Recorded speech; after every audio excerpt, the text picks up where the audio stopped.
Allez, on se penche aujourd'hui sur l'une des sorties les plus attendues de l'année, je crois qu'on peut le dire, la fameuse New Balance 1080 V14. Et elle soulève une question que tout coureur se pose un jour ou l'autre. Est-ce que c'est possible d'avoir une seule chaussure qui puisse vraiment tout faire? Ou presque tout. Les footings de récup, les sorties longues et même les séances un peu plus rythmées. Eh bien, c'est justement la promesse que New Balance essaye de tenir avec cette toute nouvelle version qui est sortie fin 2023. Un classique, mais réimaginé. Alors, premier point, et peu des moindres, le prix. On est sur 190 €. Oui, c'est un certain budget, on ne va pas se mentir. Ça la place d'emblée dans la catégorie des chaussures, on va dire premium pour l'entraînement quotidien. Et quand on regarde la fiche technique, on comprend un peu mieux pourquoi. Le poids, d'abord, 302 grammes pour une pointure homme, ce n'est pas une plume, mais c'est cohérent. Et surtout, regardez ces deux chiffres. Une hauteur de semelle de 38 mm au talon, c'est énorme, c'est du maximalisme pur. Mais, et c'est là que ça devient intéressant, avec un drop de seulement 6 mm. C'est un combo assez particulier. Bon, les chiffres, c'est bien, mais la vraie question, c'est qu'est-ce qui se cache derrière tout ça? Quelle est la technologie qui fait tourner la machine? C'est ce qu'on va voir tout de suite. Alors, le cœur du réacteur, c'est la mousse, la fameuse Fresh Foam X. Mais attention, ce n'est pas juste le même nom qu'avant, non, la formule a été complètement retravaillée. C'est un nouveau mélange, avec de l'EVA et du PBA, qui change la donne. L'idée, c'est d'avoir ce côté très doux, très amortissant, mais sans que la chaussure soit molle, pataude. Au contraire, elle offre beaucoup plus de rebond que la version précédente.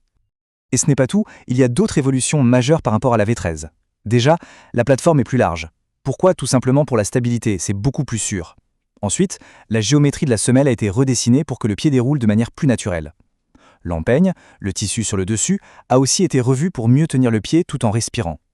Et enfin, un point crucial, la durabilité. La semelle extérieure Endurance a été renforcée aux endroits clés. On parle d'une durée de vie estimée entre 600 et 800 km, ce qui est quand même énorme. Voilà pour la théorie. C'est bien beau tout ça, mais ce qui nous intéresse vraiment, c'est concrètement, sur le bitume, ça donne quoi? Quelles sont les sensations? Il y a une phrase d'un test qui résume, je trouve, parfaitement l'expérience. Je cite, « La chaussure accueille le pied dans un nuage de confort sans jamais s'écraser ». Et c'est exactement ça. On a ce confort incroyable, mais il y a toujours une petite pointe de réactivité en dessous. C'est vraiment cet équilibre assez rare en fait qui fait toute la différence. Alors, si on décompose cette sensation, on peut retenir 4 points essentiels. Premièrement, la protection. C'est une chaussure qui protège vraiment les articulations sur les sorties longues. Deuxièmement, sa polyvalence. Elle accroche super bien, que ce soit sur le sec, le mouillé ou même sur des chemins de parc. Troisième point, son dynamisme. Attention, ce n'est pas une chaussure de compète, on est d'accord, mais elle a assez de répondants pour des allures tempo, disons entre 3,45 et 4,15 au kilo. Et enfin, quatrièmement, la stabilité. Grâce à sa base plus large, on se sent vraiment en confiance. Ok, tout ça c'est super, mais la question à 1 million, c'est est-ce que cette chaussure est faite pour moi? À qui s'adresse-t-elle vraiment? En fait, elle coche pas mal de cases pour différents profils. Ça peut être la chaussure parfaite pour un débutant qui cherche avant tout du confort.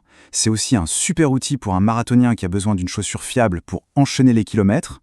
Les coureurs un peu plus lourds, au-delà de 80 kg, vont adorer cet amorti maximaliste. Et finalement, c'est la chaussure à tout faire par excellence pour tous ceux qui veulent un seul modèle pour couvrir 80% de leur plan d'entraînement. Bon, évidemment, la chaussure parfaite n'existe pas. Du côté des forces, c'est clair. Le confort et l'amorti sont imbattables, la polyvalence est exceptionnelle, et elle est aussi assez large, ce qui est bien pour les pieds forts. Maintenant, les faiblesses. Son poids, 302 grammes, on le sent un peu quand on veut accélérer. Pour la compétition pure, elle est sans doute un peu trop douce. Et enfin, son drop de 6 mm, pour ceux qui sont habitués à du 10 ou 12, ça peut demander une petite période d'adaptation. Ok, on a vu ses forces, ses faiblesses, mais dans le grand jeu du marché de la course à pied, comment est-ce qu'elle se positionne par rapport aux autres stars du secteur? Si on la met face à face avec ses concurrentes directes, on pense à la Brooks Ghost, la Zix Nimbus ou encore la Hoka Clifton, on voit bien où la 1080 V14 veut se passer. Elle n'est pas la plus légère, la Clifton gagne sur ce point. Mais là où elle se distingue, c'est sur ce créneau du confort maximal et de la polyvalence absolue. C'est son ADN. Donc, pour conclure, ce qu'il faut vraiment retenir, c'est que le point fort de cette 1080 V14, ce n'est pas d'être la meilleure dans une catégorie très précise. Non, sa véritable force, c'est d'être excellente partout. Elle trouve un équilibre quasi parfait entre le confort, la stabilité et la polyvalence. Et c'est ça, finalement, qui justifie son prix. Et ça nous laisse avec une question un peu plus large pour finir. On est dans une ère de l'hyper-spécialisation. Une chaussure pour le fractionné, une pour la récup, une pour la compétition. Et si au fond, la plus grande innovation, c'était tout simplement de réussir à créer une chaussure qui fait tout très bien? C'est une question qui mérite d'être posée.